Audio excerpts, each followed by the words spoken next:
हम एक नए अध्याय की ओर बढ़ेंगे। हम इकोनॉमिक ज्योग्राफी ऑफ इंडिया की शुरुआत करने जा रहे हैं। Done. Economic geography of India, definitely हम इसके लिए एनसीईआरटीज़ फॉलो करेंगे और डी.आर. खुल्लर की कॉम्प्रिहेंसिव ज्योग्राफी ऑफ इंडिया की बुक पढ़ेंगे। उसमें जो भी चैप्टर हैं जैसे कि वाटर रिसोर्सेज, इरिगेशन, आगे जा कर के एनर्जी, मेजर क्रॉप्स, ये सारे अब हम कवर करेंगे। हम इनसे रिलेटेड एनसीईआरटी का कंटेंट भी कवर करेंगे और वो बुक भी कवर करेंगे। तो economic geography of India, not the economic geography of world, it is India specific. Okay, ये आपकी डी.आर. खुल्लर की बुक का वो सारा इकोनॉमिक ज्योग्राफी का सेगमेंट कंप्लीट कर देगा, जो सेगमेंट वाटर रिसोर्सेज के चैप्टर से शुरू होता है। आज की जो बुक है उसका मेरे ख्याल चैप्टर नंबर 15 है। ओके, पहला चैप्टर है हमारा, दैट इज़ वाटर रिसोर्सेज।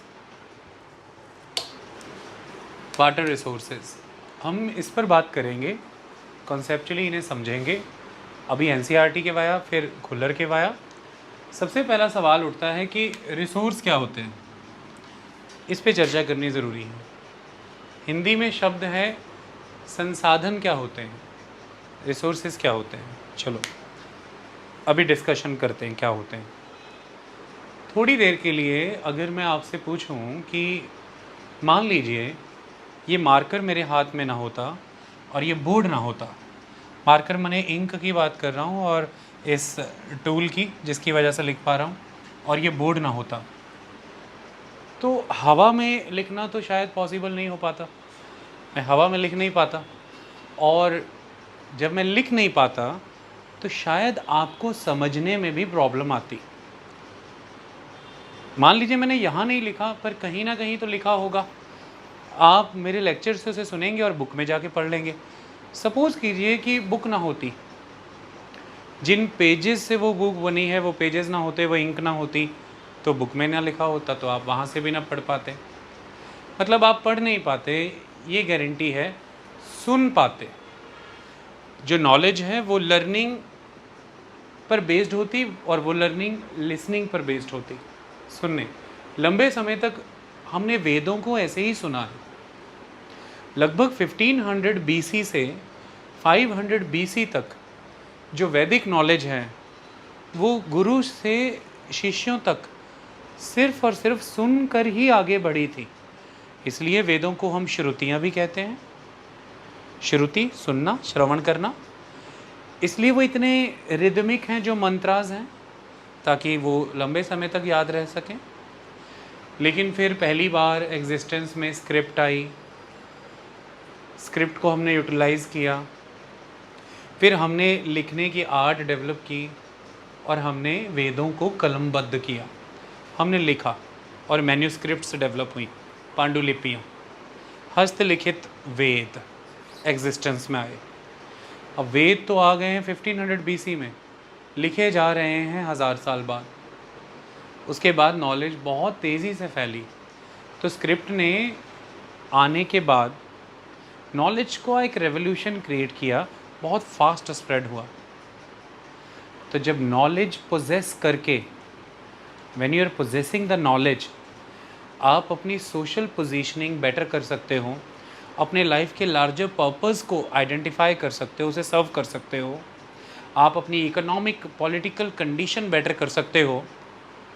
तो ध्यान से देखा जाए तो ये जो नॉलेज है यहाँ पर, आपके लिए इसकी एक यूटिलिटी है, आपके लिए इसकी एक यूजेबिलिटी है, और वो यूटिलिटी यही है कि ये आपकी बेहतर सोशल पोजीशनिंग, बेहतर इकोनॉमिक और पॉलिटिकल पोजीशनिंग को इंश्योर कर रही है। बेटर लाइवलीहुड, बेटर रिस्पेक्ट आप कमांड कर पा रहे हैं सोसाइटी में, रिसोर्सेज को बेटर एक्सेस कर पा रहे हैं अपनी डेवलपमेंट के लिए।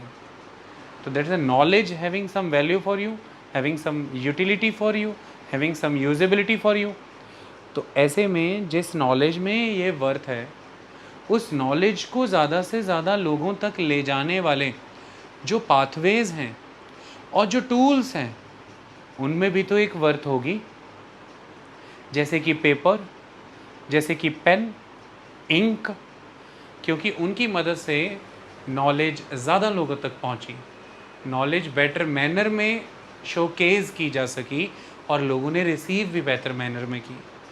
इसकी वजह से, क्योंकि नॉलेज में एक यूटिलिटी है आपकी लाइफ को लेकर के, एक यूजिबिलिटी है आपके लिए उसकी, क्योंकि वो आपको बेहतर पोजीशन दिलवाती है, तो नॉलेज को आप तक ले जाने वाली इन चीज़ों में भी फिर एक यूटिलिटी है। तो ऐसा माना जाता है कि संसाधन हर वो चीज़ है जिसकी आपकी लाइफ में एक यूटिलिटी है, एक यूजिबिलिटी है, हर वो चीज़ जिसमें एक वैल्यू है। कई बार कुछ चीज़ों में अभी वैल्यू नहीं होती, but with the passage of time उसमें वैल्यू आ जाती है, वो रिसोर्स हो जाता है। तो रिसोर्स कुछ ऐसी चीज़ है। अब ये ज़रूरी नहीं कि जो वैल्यू है वो ऑलवेज़, जिस वर्थ की मैं बात कर रहा हूँ, वो ऑलवेज़ इकोनॉमिक हो। जैसे उदाहरण के तौर पर सपोज़ कीजिए कि हमने एक मेटल देखा, दैट इज़ गोल्ड। अब आप मान लीजिए किसी टूरिस्ट स्पॉट पर घूमने गए हैं, जैसे कि माउंटेनस एरिया, और वहाँ पर आपको कोई गोल्ड ज्वेलरी पसंद आ गई। अब दैट मेटल, उसकी तो एक इकोनॉमिक वैल्यू है। आपने पूछा कि 1 तोला सोना कितने का, उसने बोला कि भाई 56,000 का, आपने उसे दे दिए। लेकिन वो जो जगह आप वो जो पहाड़ आप देख रहे हैं, उस पर जो बर्फ़ गिरी हुई है, वो जो जिसे आप वादियाँ कह के बुलाते हैं, द सीनिक ब्यूटी, वो जो वहाँ पर सुबह सुबह प्योर ठंडी हवा चलती है, अब इसकी तो इस मैनर में कोई वर्थ ही नहीं है। इस मैनर में तो कोई वर्थ नहीं है। किस मैनर में? इकोनॉमिक। तो क्या इसकी कोई वर्थ नहीं है? अगर किसी चीज़ की कोई इकोनॉमिक वैल्यू नहीं है तो क्या उसकी कोई वैल्यू नहीं है? बिल्कुल वैल्यू है। इसको समझो इस मैनर में।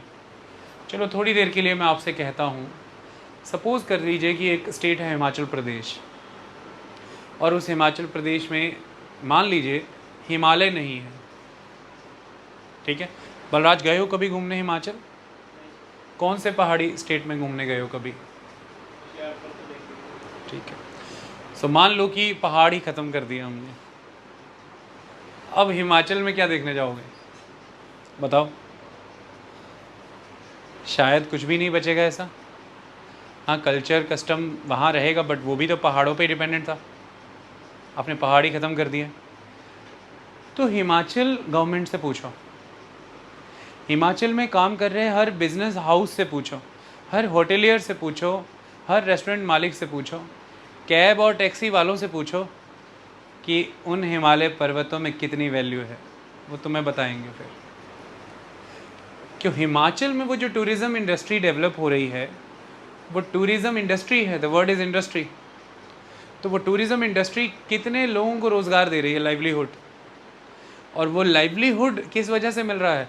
आप पहाड़ देखना चाहते हैं, आपको स्नोफॉल देखना है, बर्फ़ देखनी है, आपको बहते झरने नदियाँ देखनी हैं, तो ऐसा नहीं है कि आप उन्हें खरीद नहीं रहे हो सोने की तरह, मेटल की तरह।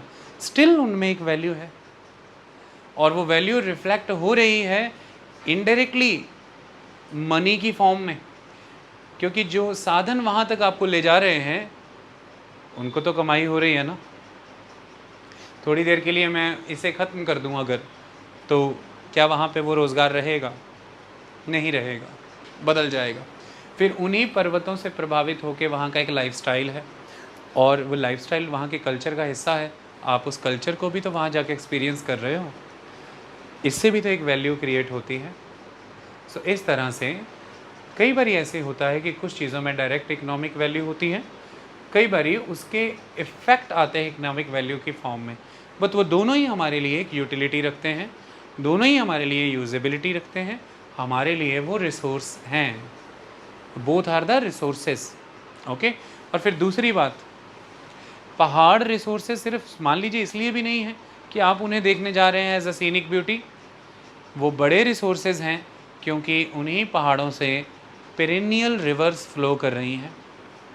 Those are the snow bound mountains, उनमें बर्फ़ पड़ती है, और वही बर्फ़ सारा साल जब पिघल के आपको नदी देती है, उसी नदी के रास्ते को रोकते हो तो डैम बनाते हो, रेजरवायर बनता है, और वही रेजरवायर से जब पानी निकलता है कनाल्स की फॉर्म में, तो खेतों की सिंचाई होती है, इरिगेशन के कारण ही क्रॉप होती है, और उस क्रॉप में इकोनॉमिक वर्थ है। तो पानी में फिर वर्थ हुई कि नहीं हुई उस कैनाल में? तो उस कैनाल का किराया भरना पड़ता है आपको, एक लिमिटेड टाइम के लिए आपको पानी मिलता है उसका, जितनी फ़ीस भरते उस हिसाब से। वो इसलिए है क्योंकि एक नदी है, तो नदी की एक वैल्यू है। और नदी इसलिए है क्योंकि पहाड़ थे, पहाड़ पे बर्फ़ थी, या फिर पहाड़ थे और पहाड़ों ने बादलों को रोका और बरसात हुई। जैसे साउथ के पहाड़, वहाँ पे सीजनल रिवर्स हैं और वो माउंटेन अपने से आगे जाते हुए बादलों को रोकते हैं, तो वर्षा होती है और वो वर्षा नदियों के उद्गम क्षेत्र बनते हैं, यानी कि ओरिजिन प्लेसेस बनते हैं। तो इस मैनर में भी तो वो जो हमने डैम बनाया वहाँ पे, उससे हम पानी गिरा रहे हैं नीचे, टरबाइन घूम रही है। तो हाइडल पावर प्रोजेक्ट्स, आप पहाड़ों पे गए घूमने और वहाँ पर आपने कहा कि अब हम घूमने नहीं आएंगे, तो भी पहाड़ों की वैल्यू ख़त्म हो गई क्या?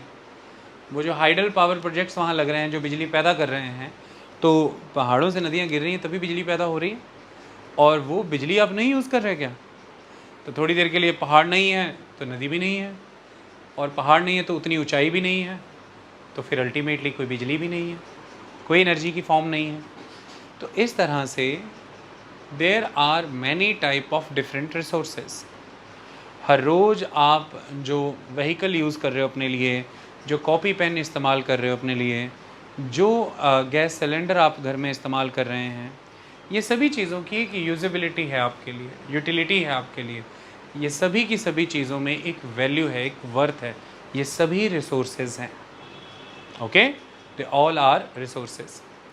समय के साथ साथ ऐसा होता है कि टेक्नोलॉजी में डेवलपमेंट होता है, और इसी टेक्नोलॉजी के डेवलपमेंट के कारण बहुत सारे टूल्स, बहुत सारे इंस्ट्रूमेंट्स, इक्विपमेंट्स एग्जिस्टेंस में आते हैं, और वो बहुत सारी चीज़ों को रिसोर्स बना देते हैं with the passage of time.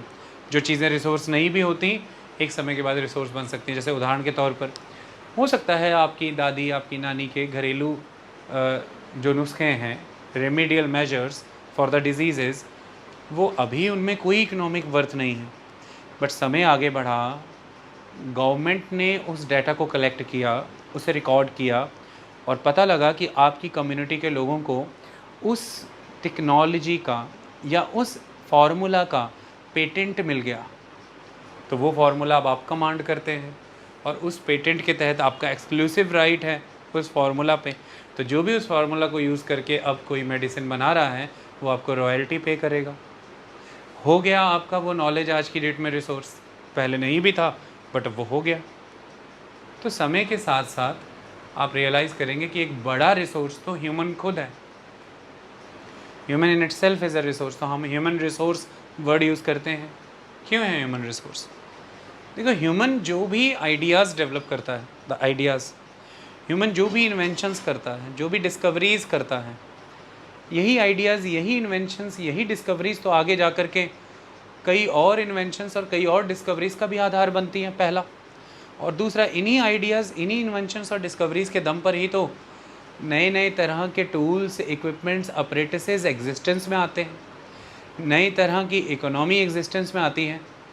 तो हम उन चीज़ों को, उन ऑब्जेक्ट्स को जो अभी तक किसी तरह की कोई वैल्यू या वर्थ नहीं रख रहे थे, जिनकी अभी तक कोई यूटिलिटी या यूजिबिलिटी नहीं थी, हम उन्हें यूटिलिटी में बदलते हैं, तो ही तो अल्टीमेटली वो रिसोर्स बन जाते हैं। जैसे उदाहरण के तौर पर ह्यूमन ने आइडिया डेवलप किया। आइडिया ये डेवलप किया उसने कि क्यों नहीं अल्कोहल से व्हीकल रन हो सकते हैं, अल्कोहल क्यों नहीं यूज़ हो सकता है एज अ फ्यूल। उसने सोचा, उसने केमिस्ट्री की फील्ड में एक्सपेरिमेंट्स किए, और फाइनली उसने डिसाइड किया कि हाँ, अल्कोहल यानी कि इथेनॉल यूज़ हो सकता है एज अ फ्यूल। तो हम क्या कर सकते हैं कि 80% पेट्रोल और 20% इथेनॉल की ब्लेंडिंग कर सकते हैं। तो अल्टीमेटली इसके पहले हो सकता है कि आप गन्ने खेतों में लगाते हैं, गन्ने का रस निकालते हैं, चीनी बना लेते हैं, कहानी ख़त्म। लेकिन अब तो उसका एक नया यूज़ एग्जिस्टेंस में आ गया। अब गन्ने का रस निकलता है, उससे मोलेसेस यानी कि गुड़ बनता है, और फर्दर उसको और रिफ़ाइन करके, प्योरीफाई करके आप इथेनॉल बनाते हैं, और वो इथेनॉल फ्यूल सेक्टर में यूज़ होता है। हो गई ना गन्नों की एक डिफरेंट वैल्यू, हो गई वर्थ। अब वो एनर्जी सेक्टर में भी कंट्रीब्यूट कर रहे हैं। पहले वो सिर्फ फूड सेक्टर में कंट्रीब्यूट कर रहे थे, या अल्कोहल जैसे कि बेवरेजेस, लेकिन अब तो वो एनर्जी सेक्टर में भी कंट्रीब्यूट करने लगे। पर किसने दिया ये आइडिया? कौन है वो आदमी या कौन है वो कंपनी जिसने ये इथेनॉल की यूटिलिटी का आइडिया पेटेंट कराया, उस पर रिसर्च करी, और इस इन्वेंशन तक पहुंचा कि ये किया जा सकता है। ज़रूरी था ना ये। अच्छा, कौन था वो आदमी जिसने धरती गोल है इस चीज़ को पता लगाया होगा? और फिर धरती गोल है इसके बाद कितनी समुद्री यात्राएं संभव हुई जो पहले नहीं हो पाती थी? कोलंबस ने जब पहले रास्ते ढूंढे, कितना महत्वपूर्ण था। भारत में पहली बार Vasco da Gama Cape of Good Hope के वाया पहुंचा। उसने जो ट्रेड रूट फाइंड आउट किया, बाद में उस ट्रेड रूट में कितना ट्रेड एंड कॉमर्स एग्जीक्यूट हुआ। ये जो सारी डिस्कवरीज़ हैं, क्या इन डिस्कवरीज़ ने पोर्तुगीज़ को एक लीडिंग पोजीशन नहीं दे दी थी ग्लोबल ट्रेड में? वास्को डी गामा की उस मेहनत के बाद जो उसने एक रूट फाइंड आउट किया, तो वास्को डी गामा की ये डिस्कवरी ही थी। इसे डिस्कवरी नहीं कहेंगे क्या? ये डिस्कवरी ही थी कि वह अफ्रीकन कोस्ट के साथ लगते लगते भारत आ गया और उसने एक नया रूट आइडेंटिफाई कर दिया। यही डिस्कवरी पर बाद में किन की धाक जमी रही? शुरुआत में लंबे समय तक पुर्तगालियों की। तो पुर्तगाली शिप लोगों का सामान लाने ले जाने के लिए कितना किराया, कितनी रॉयल्टी लिया करते थे, और उन रस्तों पे बाद में स्पेनिश लोगों को, फ्रेंच लोगों को आना जाना होता था, तो पुर्तगालियों को उसके लिए भाड़ा पे किया करते थे, टोल। क्यों? क्योंकि वो ये कहते थे हमने डिस्कवर किया है ये। तो ह्यूमन क्यों नहीं हो रिसोर्स? उसी के आइडियाज़, उसी की इन्वेंशंस, उसी की डिस्कवरी, उसी की नॉलेज तो आगे सभी चीज़ों की डेवलपमेंट का रीज़न बनती है। वही तो वैल्यू क्रिएट करता है इन चीज़ों में। अब ह्यूमन है, उसने एक टेक्नोलॉजी डेवलप की। कौन सी टेक्नोलॉजी? कि जो रनिंग वाटर है, ख़ास तौर पर जो ऊंचाई से गिराया गया पानी है, उस रनिंग वाटर से उसमें जो एनर्जी है उसको यूटिलाइज़ करके हम इलेक्ट्रिसिटी बना सकते हैं। तो that is hydel project, hydro power. तो अब ये जो टेक्नोलॉजी डेवलप की गई है, ये टेक्नोलॉजी पैसा कमा के नहीं दे रही उन कंपनियों को जो ये टेक्नोलॉजी यूज़ कर रही है। तो वो कंपनियों को ये टेक्नोलॉजी किसने डेवलप करके दी? किसी व्यक्ति ने, जिसने पहली बार ये डेवलप की होगी, हमने उसको पेटेंट रॉयल्टी पे की होगी, या उसने अपना आइडिया बेचा होगा। जैसे टार्जन द वंडर कार का आइडिया बेचा था उस मूवी में अजय देवगन ने, उसको पैसे मिले थे। तो कार्बोरेटर बनाना, इंजन बनाना, कम्बस्टिबल इंजन बनाना, ये सारी चीज़ें ये किसने बनाई हैं? सबसे पहली बात, एरोप्लेन किसने बनाया है? सोचने वाली बात है। इस तरह से ह्यूमन एक रिसोर्स बनता है। ह्यूमन इसमें आप इतना पढ़ लिख क्यों रहे हो? आप क्यों पढ़ रहे हो? आप पढ़ रहे हो कि आपको लीगल अंडरस्टैंडिंग्स हों, आपको एडमिनिस्ट्रेटिव टास्क एकम्प्लिश करवाने आ जाएं, आपको Indian society, custom, culture, manner की नॉलेज हो जाए, आप एक एबल एडमिनिस्ट्रेटर बन सकें। लेकिन जिस दिन आप उस जॉब के लिए एक रिसोर्स के रूप में क्रिएट होके खड़े होंगे, रिक्रूटमेंट तो आपका तभी होगा। तो with the passage of time आप पढ़ाई कर रहे हो, और with the passage of time उस पढ़ाई की मदद से आप एक रिसोर्स बनते चले जा रहे हो। जैसे आपने पढ़ाई लिखाई की और आपने एक स्कूल ज्वाइन कर लिया एज अ टीचर, अब आपके लिए वो पढ़ाई लिखाई, वो प्रेपरेशन एक रिसोर्स बना, और अब आप एक टीचर के रूप में उस कॉलेज स्कूल के लिए एक रिसोर्स बने, क्योंकि आप आगे उनके बच्चों को पढ़ाई कराएंगे और वो बच्चे उस स्कूल कॉलेज को फीस देंगे। तो इस तरह से ह्यूमन अपने आप में एक रिसोर्स है। इसलिए हम ये कहते हैं कि ह्यूमन को पढ़ाओ, लिखाओ, स्किल सेट सिखाओ, ताकि हम उसे रिसोर्स में बदल सकें, वो एक बोझ से एक संसाधन बन सके। तो इसलिए कोई भी व्यक्ति है, फ्री है, शिक्षा नहीं है, कोई काम नहीं आता, हम क्या कहते हैं कि इसे देने से अच्छा इसे कोई हुनर सिखा दो। हुनर सिखा देंगे तो क्या हो जाएगा? रिसोर्स। उसकी किसी शॉपकीपर के लिए या किसी फैक्ट्री वाले के लिए यूटिलिटी हो जाएगी, और जब वो एक बार किसी के लिए यूज़फुल हो गया तो वो उसे पे करेंगे अपना पर्पज़ रिजॉल्व कराने के लिए, और अल्टीमेटली उसमें एक इकोनॉमिक वर्थ है। जितनी वर्थ है आप उसे उतना पे करते हैं। 15,000, 20,000, 25,000, 30,000, जितने की भी वर्थ है, जो एक डिस्कवरी होती है प्राइस की सोसाइटी लेवल पर, इकोनॉमी लेवल पर, आप उसे उतना पे करते हैं। तो इसलिए आप कहते हैं मैं बड़े दर्जे का। तो जब आप मैसनरी वर्कर अपने घर पे लगाते हैं तो आप एक चीज़ देखते हैं, जो राज मिस्त्री है, जो सिविल में वर्क करता है, उसकी दिहाड़ी 700 750 रुपया है। लेकिन जो उसको लेबर कर रहा है, उसको हेल्प कर रहा है ईंटें पकड़ाने में, मसाला देने में, उसकी दिहाड़ी 450 500 रुपया है। ये जो 300 रुपये का दिहाड़ी का फ़र्क है, वेजेस का फ़र्क है, वो इसलिए कि वो ज़्यादा वर्थफुल है उस कंस्ट्रक्शन प्रोजेक्ट में उसकी यूटिलिटी इसकी यूटिलिटी से ज़्यादा है। आई बात समझ में? उसका स्किल सेट ज़्यादा स्ट्रॉन्ग है, तो वो ज़्यादा बड़ा रिसोर्स है इसके कंपैरेटिवली, तो इसलिए उसकी इकोनॉमिक वर्थ भी इससे ज़्यादा है, वो ज़्यादा अमाउंट फैच कर रहा है। जिस दिन ये भी मिस्त्री बन गया तो ये भी फैच करने लगेगा। तो इस तरह से रिसोर्सेज से जुड़ी ये कुछ शब्दावलियाँ हैं, कुछ वर्ड्स।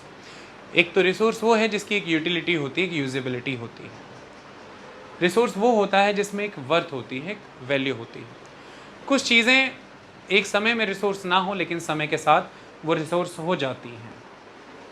जैसे मैंने आपको बताया दवाइयों का वो केस, नेचुरल ऑर्गेनिक मेडिसिन की जानकारी। ह्यूमन अपने आप में एक बड़ा रिसोर्स है। वो जो आइडियाज़, जो इन्वेंशंस, जिन डिस्कवरीज पे काम करता है, वो आगे की इन्वेंशंस और डिस्कवरीज का आधार बनती हैं। जैसे ह्यूमन ने फायर डिस्कवर की, फायर ने आगे ये डिस्कवर कर दिया और फायर इन्वेंट की, फायर ने आगे फर्दर ये तरीके इन्वेंट कर दिए कि खाना कैसे और बेहतर बनाया जा सकता है, तो आप कुकिंग में चले गए ना। और आज आप ही के घरों में कुकिंग पर्पसेस के लिए एलपीजी कितने का आता है बताओ, कितनी वर्थ है उसमें। अगर हमने साइंस एंड टेक्नोलॉजी की मदद से उसी एलपीजी को यूटिलाइज़ करना ना सीखा होता तो आप कैसे उसको घर में as a cooking gas use कर सकते थे? नहीं कर सकते। हमने टेक्नोलॉजी की मदद से सिलेंडर बनाए, उसमें कंप्रेस करके उसको डाला, फिर हमने एक रेगुलेटर बनाया जिससे वो रेगुलेटेड अमाउंट में रिलीज़ होता है ताकि उसका यूज़ हो सके कुकिंग पर्पसेस के लिए। और फिर हमने गैस चूल्हा बर्नर बनाए जिन पे आज वो इस्तेमाल होता है। इतनी सारी चीज़ें किसने बनाई? ह्यूमन ने। और आपने नेचर में एग्जिस्ट कर रही एक फॉर्म ऑफ एनर्जी को यूटिलाइज़ किया जिसे हम हाइड्रोकार्बन बेस्ड फ्यूल कहते हैं, जो लिक्विफाइड पेट्रोलियम गैस में एग्जिस्ट कर रहा है। That's all. आई बात समझ में? तो आपने अग्नि का आविष्कार किया और आगे कितने बड़े स्तर पर यूज़ हुई फायर। आपने स्पिनिंग व्हील का आविष्कार किया और आज उसने ट्रांसपोर्टेशन के मोड्स को कितना रेवोल्यूशनाइज कर दिया। चाहे शुरुआत में वो मान लीजिए कि बर्तन बनाने का काम आता होगा, लेकिन आज उसकी यूटिलिटी कितनी डिफरेंट है, आज आप कहाँ के कहाँ पहुँच गए। तो इस तरह से ह्यूमन एक बड़ा रिसोर्स है। ओके, यही यहाँ पर लिखा है, ध्यान से समझो। मोटे मोटे तौर पर संसाधन क्या है इसे समझने की कोशिश करो। Anything that can be used to satisfy a need is resource. कोई भी वो चीज़ जो ज़रूरत पूरी करने की क्षमता रखती है वो संसाधन है। आपकी ज़रूरत है cooking, your need is cooking. Okay, चलो, तो वुड आपके लिए रिसोर्स है, लकड़ी जला करके खाना पकेगा है। ओके, चलो। सनलाइट आपके लिए रिसोर्स है 100%। सोलर कुकर में खाना बना लेंगे है। और दूसरी बात, सोलर कुकर में नहीं बनाना, छोड़ दो, खाना बनाने की बात हो रही है। धूप में पापड़ सुखा लो, अचार भी धूप में ही तैयार होता है। तमाम चीज़ें हैं जो धूप ही में तैयार होती हैं। ओके, चलो। इसके अलावा आपको यूज़ करना है कुकिंग के लिए, तो सपोज़ कीजिए केरोसिन और एलपीजी, ये आपके लिए रिसोर्स हैं क्योंकि ये सभी आपकी कुकिंग की नीड को सर्व कर रहे हैं, सेटिस्फाई कर रहे हैं। तो ये सभी की आपको बाज़ार में कीमत भरनी पड़ेगी। लकड़ी का किलो का भाव होगा, आप उस हिसाब से देखेंगे। फिर सनलाइट को यूज़ करने के लिए या तो आपने सोलर कुकर परचेज़ किया है, या जहाँ पर पापड़ सुखा रहे हैं वो स्पेस का किराया भरना पड़ेगा, मेंटेनेंस कॉस्ट, या फिर जिस व्यक्ति से सुखवा रहे हैं उसको भोजन देते होंगे, घर में आसरा, या फिर तनख्वाह देते होंगे, बीट एनीथिंग। ओके, इसके अलावा केरोसिन और एलपीजी की अपनी कीमतें हैं, ये सब चीज़ें। तो anything that can be use to satisfy a need is resource. यहीं पर आपकी एक नीड है, नीड ऑफ लेजर। आपको लेजर टाइम स्पेंड करना है तो आप रिजॉर्ट्स में जाते हैं, कितना कितना पैसा लेते हैं बताओ। जो सर्विसेज देते हैं वो एक बात है, चलो उसकी कॉस्ट को अगर हम निकाल भी दें, इसके अलावा जो उन्होंने आपको एक नेचुरल लैंडस्केप ऑफ़र किया, उसके लिए आप एक एक रात का वहाँ पे 9-9, 10-10 हज़ार लगाते हैं। जैसे कि उदाहरण के तौर पे वो किकर लॉज, सर्विसेज की कॉस्ट उतनी ज़्यादा नहीं है। दैट लेजर ट्रिप, आपको उन्होंने एक नेचर ऑफ़र करी है कि हमने पेड़ लगाए हैं, प्राकृतिक माहौल है, देखिए, विजिट करिए, enjoy the life, that's all. So leisure की नीड भी सर्व करने वाली चीज़ें रिसोर्स हो जाएंगी। Okay, so anything that can be use to satisfy a need is resource. मतलब उस चीज़ की आपके लिए एक यूटिलिटी है, एक यूजेबिलिटी है। थोड़ा आगे बढ़ते हैं। यूटिलिटी और usability is what makes an object और सब्सटेंस अ रिसोर्स। किसी भी ऑब्जेक्ट की या सब्सटेंस की जो यूटिलिटी है या जो उसकी यूजेबिलिटी है वो उसे रिसोर्स बनाता है। मतलब कुकिंग पर्पस के लिए इनमें से किसी भी चीज़ की आपको यूटिलिटी है, यूजेबिलिटी है, इसलिए इनमें से कोई भी ऑब्जेक्ट या सब्सटेंस आपकी नीड फुलफिल कर पा रहा है, इसलिए वो फिर आपके लिए एक रिसोर्स है। आई बात समझ में? आगे थोड़ा और बढ़ते हैं। थिंग्स बिकम रिसोर्स ओनली, इस word only is very important, only is very important, वरना आप इन दो लाइनों से थोड़ा वेग हो जाएंगे, भटक जाएंगे, फिर कंक्लूड नहीं कर पाएंगे, व्यक्ति फंसा देगा। Things become resource only when they have a value, उसमें वैल्यू होगी, ओके, तो वो फिर संसाधन कहलाएगी। संसाधन, धन, धन शब्द कभी नहीं भूलना, अगर उसमें वैल्यू है। कैसे? मतलब इट्स यूज और utility gives it a value, उसका इस्तेमाल ही तो उसे एक कीमत प्रदान कर रहा है ना, उसका यूज और उसकी यूटिलिटी ही तो उसे एक वैल्यू प्रोवाइड कर रहा है ना। जितना कम यूज होगा और यूज करना ही बंद कर दिया तो वैल्यू खत्म हो जाएगी ना। जैसे उदाहरण के तौर पर मैं आपसे एक बात पूछता हूँ, मान लीजिए कि ये जो वुड है, with the passage of time, climate change को ध्यान में रखते हुए या हेल्थ को ध्यान में रखते हुए या फॉरेस्ट को ध्यान में रखते हुए, किन्हीं भी रीज़न से टोटल बैन लग गया है वुड के ऊपर एज अ कुकिंग फ्यूल।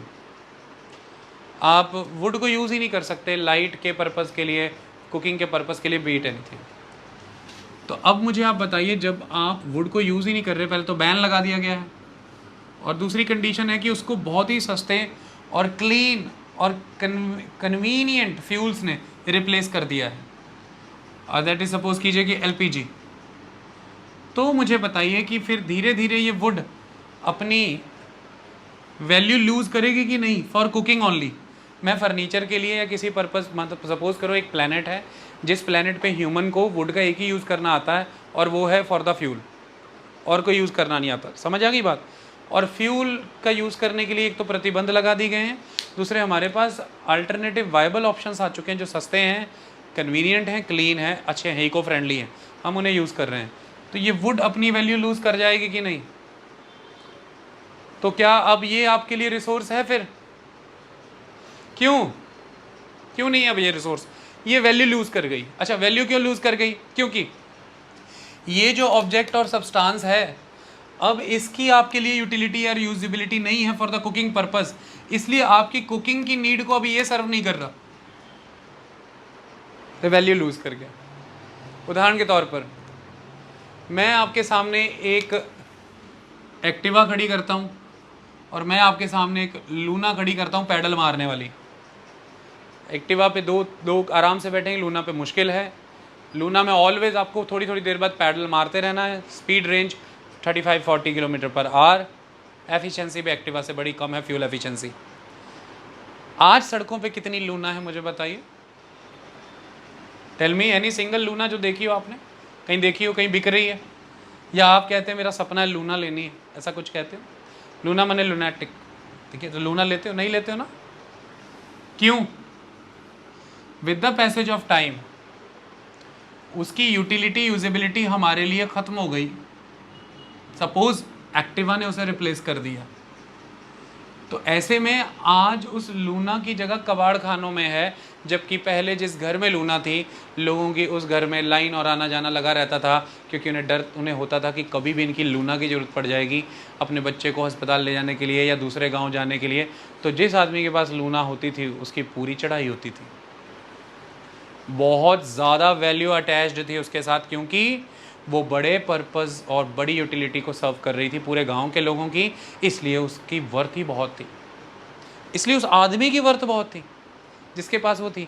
लेकिन अब घर घर में एक्टिवा है और अब सब उस पर हंस रहे हैं, क्या लेके घूम रहा है भाई। अब वो लूना उसकी बेइज्जती का कारण बन रही है, तो अल्टीमेटली वो उसे लूज़ कर देगा, छोड़ देगा। और ऐसे जब सब ने छोड़ी तो वैल्यू लूज़ कर गई लूना।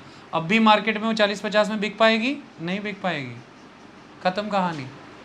ओके, तो इस तरह से समय के साथ साथ ये प्री कंडीशन है, याद रखना।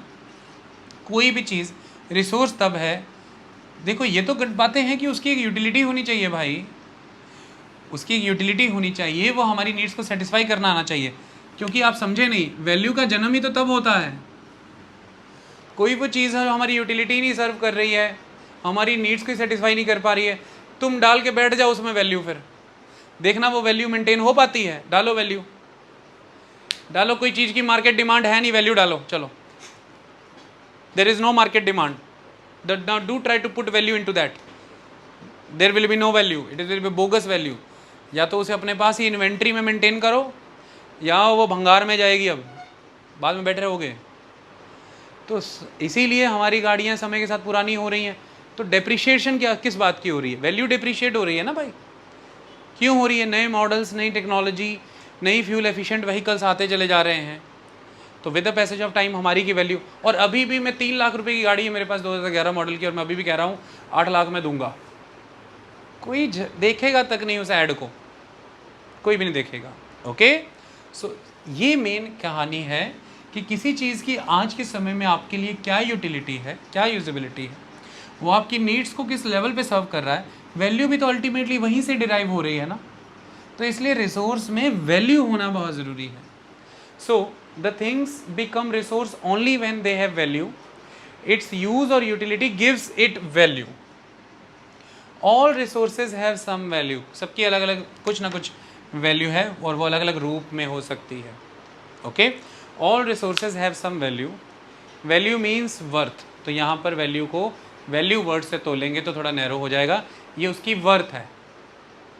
अच्छा, जैसे उदाहरण के तौर पर सपोज कीजिए कि there was a movie love you Zindagi, Alia Bhatt was there, and there was a life coach, that is Shahrukh Khan, doctor Jahangir करके उसका नाम। अब ना तो आलिया को उसने कोई टेक्निकल स्किल सिखाया कि आलिया की जॉब बेटर हो, ना ही आलिया को कोई उसने स्कूल कॉलेज का एकेडमिक कोर्स कराया कि आलिया के अच्छे स्कोर आ जाएं। थोड़ा ध्यान से देखिए, आलिया की जॉब भी वही थी, आलिया के स्किल सेट भी उतने ही रहे, आलिया के एजुकेशन का लेवल भी वही था, और जहांगीर ने फिजिकल सेंस में कोई ऐसा सब्सटेंस या ऑब्जेक्ट भी उसको हैंड ओवर नहीं किया। इसके बावजूद भी वो उसका लाइफ कोच था और वो उसे फीस भरती थी। क्यों? वो इसलिए भरती थी कि वो जो नीड सेटिस्फाई कर रहा था आलिया भट्ट की, इस वजह से शाहरुख खान की उन टीचिंग्स में उस टाइम में वर्थ थी। वो जो समय देता था, वो जो वर्ड्स बोलता था, उसमें वर्थ थी। वाई? क्योंकि आलिया भट्ट बहुत ही फास्ट अपना कॉन्फिडेंस लूज़ करती जा रही थी, केओटिक होती जा रही थी, अंडर परफॉर्म होती चली जा रही थी, वो धीरे धीरे डिप्रेशन में जा रही थी, और इससे बाहर निकलेगी तो ही परफॉर्म करेगी, तो ही अपने लाइफ के बेस्ट डायमेंशंस को अचीव कर पाएगी, तो ही फुल ग्रोथ कर पाएगी। और वो ये चाहती है, वो अपनी ज़िंदगी को पूरा जीना चाहती है। इसके लिए इसके रास्ते में आ रही अड़चनों को जो हटा देगा, उसके लिए वो आदमी और उसकी टीचिंग्स वर्थफुल हैं, इसलिए वो उसे पे करती है। तो वैल्यू से ज़्यादा बड़ा वर्ड है वर्थ। और वर्थ कई बार ऐसा होता है कि ज़रूरी नहीं होती कि सिर्फ और सिर्फ मॉनेटरी सेंस में ही आ जाए, वर्थ कई मैनर में आ जाती है। ओके, तो इसलिए लिखा हो गया कि value means worth.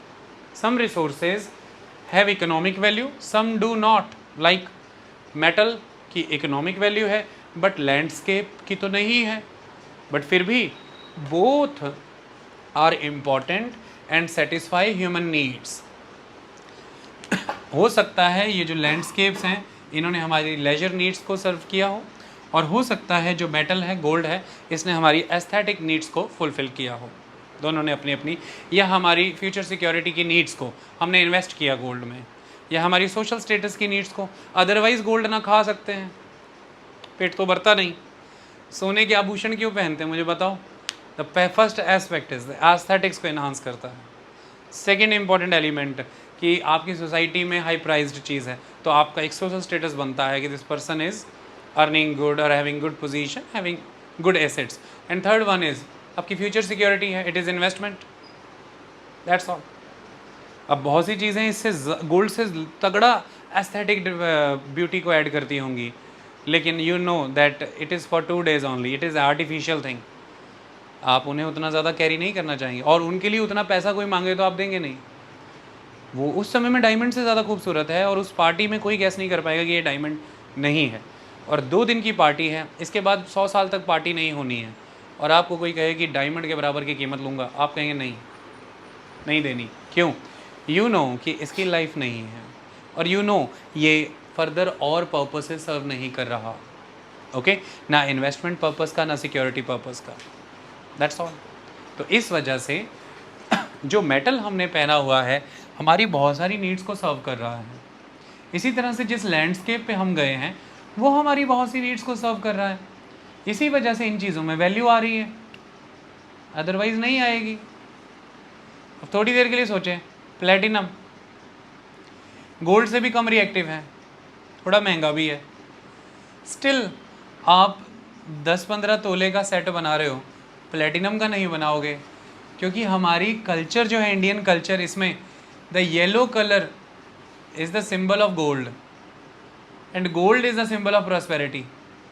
The silver colour is the symbol of the silver ornament and it is not the symbol of that much prosperity, and that is exactly the color of the platinum. अब platinum को बेचने जाएंगे तो worth भी पूरी मिल रही है, सोचो, वर्थ भी पूरी मिलनी है। एस्थेटिक पर्पस से प्लेटिनम का बैंगल या रिंग भी प्रॉपर सुंदर है, लेकिन सोशल स्टेटस नहीं बना, क्योंकि अकेले अकेले को जाके समझाना पड़ेगा कि प्लेटिनम है, प्लेटिनम है। और ये प्रूव किया था सलमान ने तेरे नाम मूवी में, जब वो ट्रेन में उसे पायलें गिफ्ट करता है, तो शुरुआत में उसे लगता है कि इसे लगा कि नकली है, तो कहता है नहीं, मेक टू ऑर्डर है, ये वाइट गोल्ड है, वाइट गोल्ड, प्लेटिनम, चांदी नहीं है।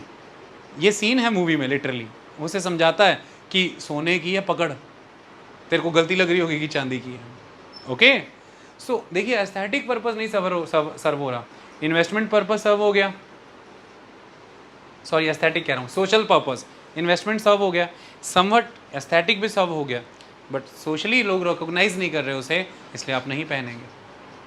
Social recognition is that much important.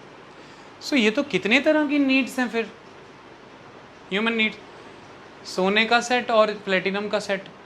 अगर ह्यूमन नीड सिर्फ वर्थ तक सीमित है, वो भी मॉनेटरी सेंस में, तो फिर तो दोनों लोगों के द्वारा बराबर पहने जाने चाहिए, पर ऐसा होता क्यों नहीं है? ह्यूमन नीड ये भी है कि ज़्यादा से ज़्यादा लोग रिकॉग्नाइज करें कि मैंने वर्थफुल चीज़ पहनी है, बट उस कलर को देख के, जो प्लेटिनम का कलर है, लोग शायद रिकॉग्नाइज ना करें, वो कहेंगे स्टील पा गया आगे, स्टील द कड़ा, और आपके 15-20 लाख जो खर्चे हैं मिट्टी, तो आप लोगों को बिल तो नहीं दिखाओगे। आई बात समझ में? यहाँ पे काम करती है brand value. Can you imagine that? Lakh गुना अच्छी हो सकती है, घड़ी हो सकता है, लेकिन ब्रांड काम करता है, रेड और रॉलेक्स, वो पहना है तो बहुत है, स्ट्रैप मेटल का ही है, everything is that, but the value difference, the brand, because that brand is serving the human need. What kind of human need? The distinct social positioning, a distinct social positioning to make that person a center of attraction. ये कितनी अलग human need है, यहाँ से उसको value मिली monetary, किसको? Rolex को। That's all. You want to possess the valuable thing, ये कहानी है। सो मेटल और लैंडस्केप दो चीज़ें, both are important and satisfy human needs. ये वर्ड हमने शुरू से छोड़ा नहीं है। टाइम एंड टेक्नोलॉजी, समय, जैसे पहले दादी माँ के नुस्खे, कोई पैसा नहीं कमा रहे थे, अब कमा रहे हैं। और टेक्नोलॉजी, पहले हमारे पास फायर नहीं थी, व्हील नहीं था, बट अब है। Time and technology are two important factors that can change substances into resources. समय और तकनीक, ये दो ऐसी चीज़ें हैं, टेक्नोलॉजी, जो रिसोर्स, जो सब्सटेंसेस को, ऑब्जेक्ट्स को रिसोर्स में बदल सकते हैं। जैसे हमने अभी समझा, समय बीता और टेक्नोलॉजी डेवलप हुई, आज गन्ने के खेत, ये जो सब्सटेंस है, एक नए तरह का रिसोर्स बन गया, दैट इज़ फ्यूल।